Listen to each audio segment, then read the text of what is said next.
Okay, today is March the 17th, 2015, and I'm going to kind of tell my life story a little bit. And I was born July the 8th in 1956 in Ohio, Hicksville, Ohio, but we lived in Indiana, so 3 days later I came back to Indiana, and we lived outside of Spencerville then, and I faintly remember a little bit of that house out by the tracks, and then Dad built a new house, Mom and Dad built a new house outside of Spencerville on the other side, on the east side of Spencerville, and we lived there for a while, and then they sold it and we bought a house in Spencerville.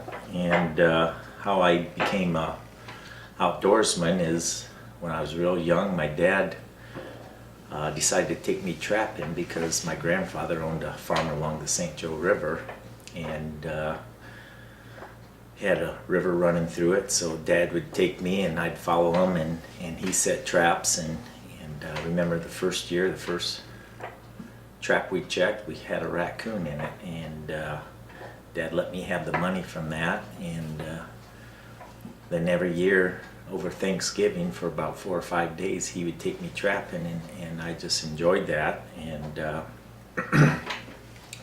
then they were thinking about moving to Florida, and that my dad was the only child, and my grandma and grandpa didn't really want to see that happen, so they came over and they had the plans drawn up on the farm that they would sell us a little over half of it, and he couldn't take care of it quite so much, and we built a new house. And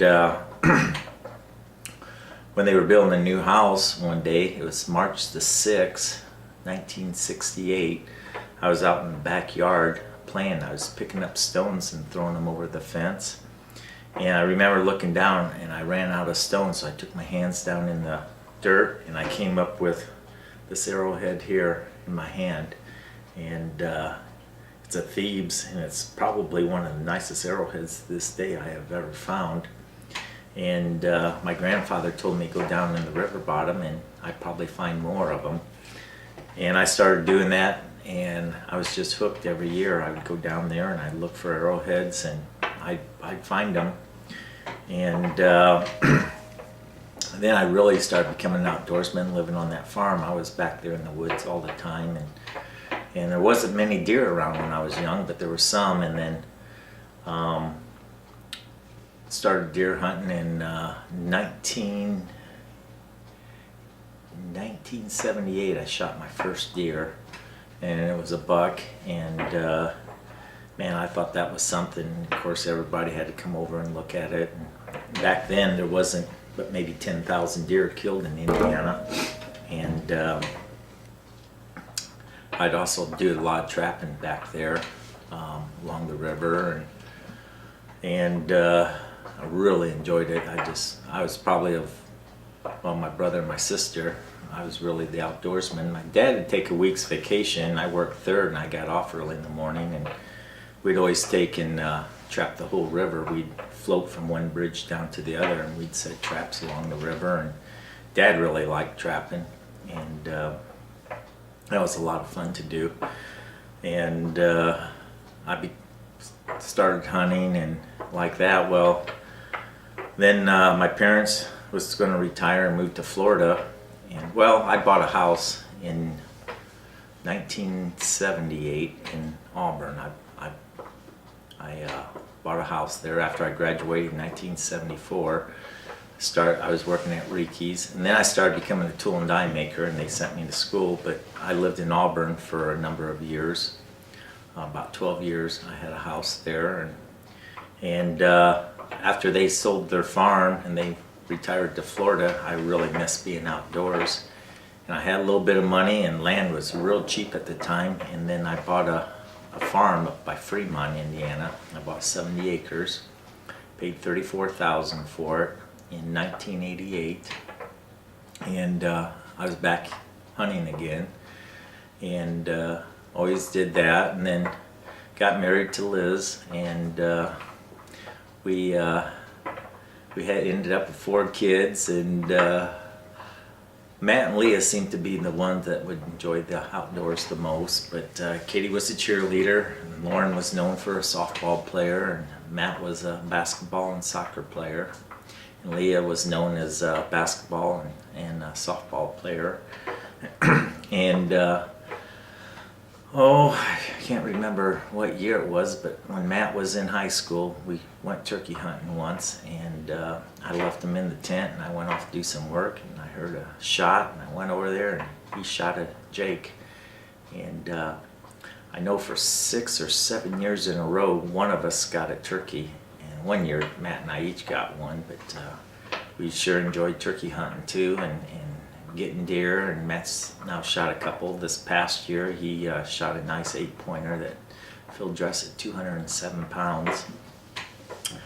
But anyway, my arrowhead hunting still continued. Liz let me arrowhead hunt for every year, and I'd be out, and in 2001 I became kind of famous because I found this birdstone, which is what everybody dreams of finding.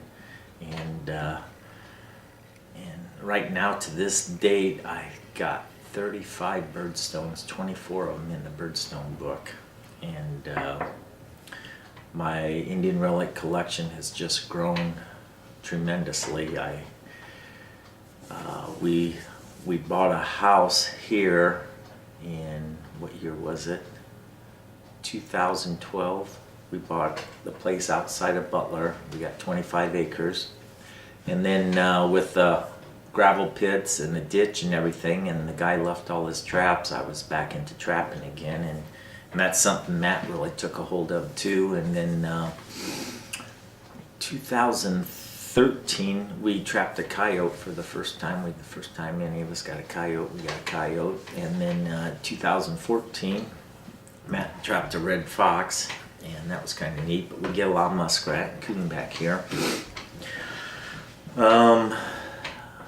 Let's see here. Where we do, we just enjoy the trapping, and then the 25 acres where it's mostly woods around here, and Matt and I like putting food plots in for the deer, and